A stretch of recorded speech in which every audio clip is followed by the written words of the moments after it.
Assalamualaikum warahmatullahi wabarakatuh. Perkenalkan, saya Almunasira. Pada kesempatan kali ini, saya akan memaparkan kesimpulan materi mengenai konsep-konsep dalam pendidikan bahasa Indonesia lanjutan, khususnya membahas tentang nuansa bahasa, yaitu makna halus dalam kata-kata yang bisa memengaruhi cara komunikasi kita. Baik, yang pertama ada hakikat bahasa dan bahasa Indonesia. Bahasa merupakan sistem lambang bunyi yang digunakan manusia untuk berinteraksi.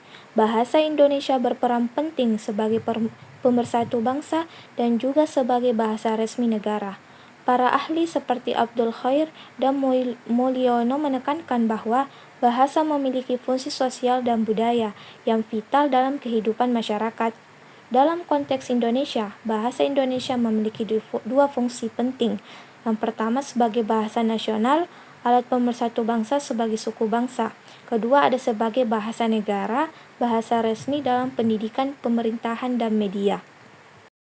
Yang kedua ada perkembangan dan sejarah bahasa Indonesia. Bahasa Indonesia berasal dari bahasa Melayu dan mengalami perkembangan melalui perubahan ejaan serta peristiwa penting seperti Sumpah Pemuda. Perjalanan sejarah menunjukkan bagaimana bahasa berkembang dan beradaptasi seiring waktu. Seperti yang dijelaskan oleh Harimurti Kridalaksana, bahasa Indonesia mengalami perkembangan dari segi yang pertama ejaan, yang kedua peristilahan dan tata bahasa, yang ketiga peran politik seperti Sumpah Pemuda 1928 yang menjadikan bahasa Indonesia sebagai simbol nasionalisme. Yang ketiga ada ragam dan laras bahasa. Penggunaan bahasa bervariasi tergantung situasi dan tujuan. Ragam formal digunakan dalam konteks resmi, sementara non-formal digunakan dalam kehidupan sehari-hari. Laras bahasa menunjukkan gaya bahasa tertentu sesuai tujuan, misalnya untuk keperluan ilmiah, sastra, atau jurnalistik. Ragam bahasa merujuk pada variasi penggunaan bahasa yang dipengaruhi oleh situasi, tempat, dan hubungan antar penutur. Contohnya, ragam formal digunakan di sekolah, pidato, atau surat resmi. Ragam non-formal digunakan dalam percakapan sehari-hari. Laras bahasa berkaitan dengan tujuan komunikasi seperti laras ilmiah atau karya tulis ilmiah, laras sastra atau puisi cerpen, laras jurnalistik, berita atau opini.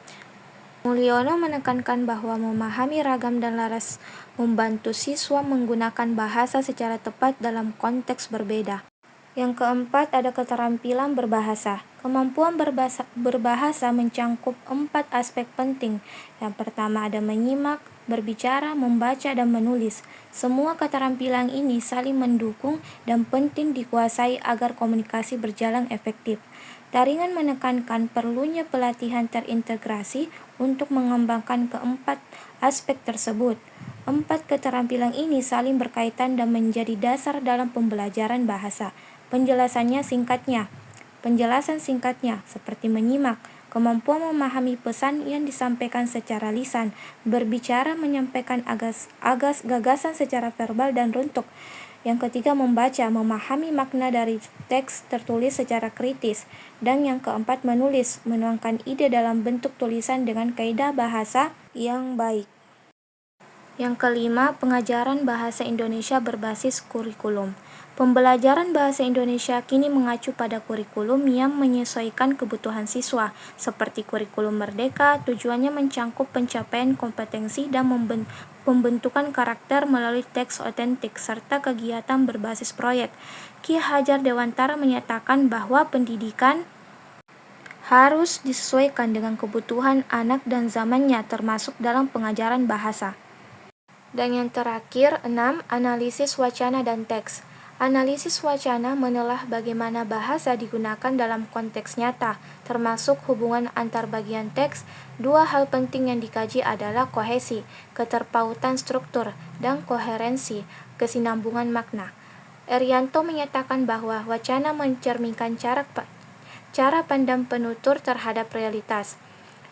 Yang pertama ada komponen penting, kohesi, hubungan antar bagian teks secara gramatikal dan leksikal. Yang ketiga ada koherensi, kesinambungan makna, dan logika isi teks.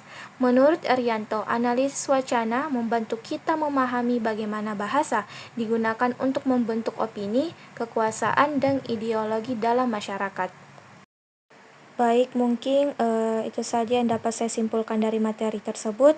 Sekian, terima kasih. Assalamualaikum warahmatullahi wabarakatuh.